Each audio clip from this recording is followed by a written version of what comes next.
Bom, meninos, na nossa aula de hoje, dando continuidade à aula 1 sobre região sul, nós iremos finalizar o nosso assunto analisando aí as questões demográficas referentes às diversidades culturais e étnicas, também aos movimentos populacionais que ocorreram em direção ao sul do Brasil. Também iremos trabalhar as transformações socioeconômicas dos estados da região sul e relacioná-las aos processos históricos de transformação do espaço da região sul do Brasil. Então vamos lá? Região sul, economia e população. A região sul se destaca no contexto nacional por indicadores sociais relativamente bons, se comparado a de outras regiões, conforme mostra o Índice de Desenvolvimento Humano Municipal, ou seja, o IDHM, mais elevado. Basta a gente observar que Santa Catarina, Paraná e Rio Grande do Sul possuem aí o IDH acima de 0,700. Quanto mais próximo de 1, melhor é o desenvolvimento humano. Contudo, as unidades da Federação da Região Sul também apresentam contradições e problemas sociais fortes. Afinal, os indicadores econômicos e sociais nos indicam valores gerais, mas que não revelam o complexo panorama das desigualdades e os pontos fora da curva, ou seja, os casos que se destoam da média geral. Quando comparamos dois mapas, podemos verificar o contraste existentes quando medido aí o IDHM com a densidade demográfica. Observamos que as regiões de maior densidade demográfica, principalmente as regiões que estão de 50 acima habitantes por quilômetro quadrado, nós observamos que nessas regiões concentram aí o IDHM municipal acima de 0,700, ou seja, mas temos que levar também em consideração essas unidades de federação, elas foram também colonizadas por imigrantes que vieram da Europa. Em grande parte deles se concentram nas grandes cidades, nas grandes áreas urbanas. É bom a gente perceber que tanto o IDHM, ou IDHM municipal, e o IDHM global, ambos se baseiam na saúde, na longevidade, educação e renda. Lembrando que tanto o IDHM municipal quanto o global, eles na saúde levam em consideração a esperança de vida ao nascer. Com relação à educação, há uma certa mudança, pois a população adulta entre o IDHM municipal e global, há uma mudança aí, 18 anos no ensino fundamental completo para o IDHM municipal, e para o global já considera aí pessoas de 25 anos ou mais. Com relação à população jovem, leva em consideração no IDHM municipal criança entre 5 e 6 anos na escola e 11 e 13 anos, já pré-adolescente, nos anos finais do ensino fundamental. De 15 a 17 no fundamental completo, com 18 a 20 com o médio completo. E o global, em relação aos jovens, leva em consideração anos esperados de estudo. Com relação à renda, o IDHM municipal leva em consideração a renda mensal per capita do indivíduo, enquanto o IDHM global leva em consideração a renda nacional bruta por pessoa. Tanto as áreas urbanas como as áreas rurais têm aspectos culturais notadamente marcados pela influência de povos que migraram no século XIX e XX. A história da urbanização na região não difere do ciclo que houve no Brasil. Isso porque, na década de 1940, a taxa regional de urbanização era de apenas 27%, passando para 67% na década de 1980. Tais acontecimentos se explicam por fatores como industrialização e problemas que ocorreram na agricultura, tanto por questões econômicas como também por eventos meteorológicos que motivaram o êxodo rural. De acordo com as estimativas do IBGE, em 2017, a população da região sul era aproximadamente 29 milhões de habitantes, o que corresponde a cerca de 14% da população do país. Cerca de 85% da população da região vive nas áreas urbanas. Como você pode observar no mapa de densidade demográfica, as maiores concentrações populacionais, em geral, estão nas porções leste do estado, ou seja, na zona litorânea ou próximo a ela, como nós também podemos verificar na tabela, com as 5 maiores cidades. Quanto à participação na composição do Produto Interno Bruto, em 2015, a região representou cerca de 16% do PIB nacional, ou aproximadamente R$ 1 trilhão, o que o coloca como o segundo maior PIB entre as 5 regiões, embora tenha a terceira maior população entre elas. No gráfico, nós podemos verificar a participação de cada estado da região sul. O setor terciário, que engloba comércio, serviços, transportes, entre outras atividades, compõe a maior parcela da participação no PIB dos estados. Estes apresentam variações na participação dos demais setores, mas com percentuais parecidos.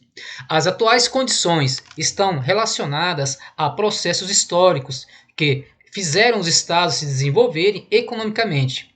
Além do processo de industrialização da região, os fatores responsáveis por tais condições são as características da agricultura e até mesmo da distribuição da terra, que se mostra menos concentrada nesses estados. Região Sul: formações social e econômica. As formações econômicas e social da região Sul contaram com a participação dos principais povos que migraram para o país, dos grupos específicos que escolheriam o Brasil para viver, mas também das populações indígenas que aqui habitavam, além da contribuição dos povos africanos, ainda que grande parte trazida à força. Tais fatos fazem com que a região tenha característica cultural muito diversificada. A vinda de grupos das mais diversas origens para o Brasil teve diferentes motivos, entre os quais o descontentamento com as condições de seus locais de origem, muitas vezes afetado por crises econômicas e sociais, e a necessidade do governo brasileiro de ocupar áreas afastadas dos grandes centros. Negociações diplomáticas dos governos brasileiros com os países que enviaram imigrantes decidiram a quantidade de famílias e as condições de recebimento.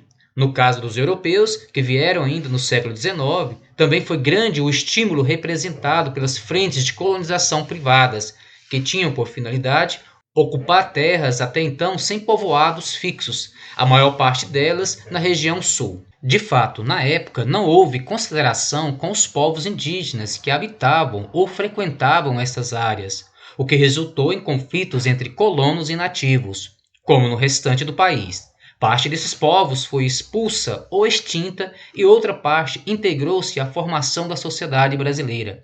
Entre esses, há os que, a exemplo de muitos grupos da etnia Kaikang, Chetá e Xokeng, entre outros, prosseguem ocupando territórios próprios, agora demarcados como terras indígenas, ou em processo de demarcação. Entre as contribuições culturais de maior destaque estão o cultivo e o consumo do mate, tipicamente denominado chimarrão. Ainda que, inicialmente, as levas de imigrantes do século XIX tenham sido direcionadas também às províncias da região sudeste, com o tempo, a região sul prevaleceu como destino principal para o estabelecimento de colônias de famílias migrantes em busca de oportunidades para trabalhar ou cultivar a terra. Esse processo deixou marcas ainda hoje presentes nas paisagens da região. Quando as levas de imigrantes europeus passaram a se dirigir ao Brasil após a independência em 1822, na primeira metade do século XIX, o país era marcado por uma estrutura fundiária extremamente concentrada, na qual predominava ainda a grande propriedade escravista, em sua maior parte ocupada por monocultura de exportação, como cana-de-açúcar e café. Esse cenário não era atraente para as famílias de agricultores pobres ou sem terras na Europa, que buscavam áreas para desenvolver seus cultivos nas colônias americanas, livres da escravidão. Por conta disso, o uso da mão de obra escravizada foi proibida no interior das colônias, de imigrantes no sul do país, e a distribuição das terras nesses locais se deu por meio de pequenas propriedades, portanto, sem a concentração predominante no restante do país. Nesse sentido, as colônias introduziram um modelo diferente de ocupação agrária, no qual foram privilegiados a divisão das terras em proporções menores e o cultivo uma variedade de produtos para consumo interno, com a venda do excedente para as cidades já estabelecidas. Isso favoreceu a formação de uma espécie de classe média rural, que posteriormente também passou a habitar áreas urbanas, com propriedades menores e trabalho familiar, em contraste com os grandes latifundiários monocultores de outras regiões do país. Entre os povos que migraram no século XIX, predominavam europeus, como alemães, italianos, eslavos de origem russas, ucranianas e polonesas. Em geral, os imigrantes foram instalados em lugares distantes, muitas vezes florestados e sem apoio ou infraestrutura, como estrada para escoamento dos produtos excedentes, equipamentos ou produtos para a lavoura. Após 1888, quando finalmente o Brasil aboliu a escravidão, a política de imigração com ênfase nos estados do sul não só continuou, como foi ampliada para outros povos, além dos europeus anteriormente citados, também asiáticos, em especial japoneses, sírios e libaneses, vieram à região no século XX. A região sul desenvolvia a agricultura colonial destinada ao mercado interno. Depois dos anos 70, visando a exportação, grandes mudanças foram surgindo. Estradas asfaltadas, portos e equipamentos modernizados, expansão da eletrificação rural e o equipamento de transporte ampliados. A expansão da lavoura comercial de soja não impediu que a região sul continuasse a desenvolver outras agriculturas de grande importância: a erva mate, o trigo, o milho, o café, o arroz, o feijão, alho, cebola, tomate e etc. No Rio Grande do Sul, os imigrantes italianos dedicaram-se principalmente à plantação e industrialização da uva. Hoje, muitas dessas regiões se transformaram em cidades importantes, como Bento Gonçalves, Caxias do Sul e Garibaldi. Em Santa Catarina, os italianos se dedicaram a várias culturas, formando cidades importantes, como Nova Trento e Nova Veneza. Cultura da região sul do Brasil. A influência dos imigrantes na cultura da região sul ainda é percebida na arquitetura, na alimentação, nas festas típicas e no modo de produção. Em Santa Catarina, uma das principais festas germânicas fora da Alemanha, a Oktoberfest, que acontece em Blumenau e reúne milhares de pessoas. No Rio Grande do Sul, acontece o Festival de Gramado, que há mais de 4 décadas reúne os principais nomes do circuito do cinema sul-americano.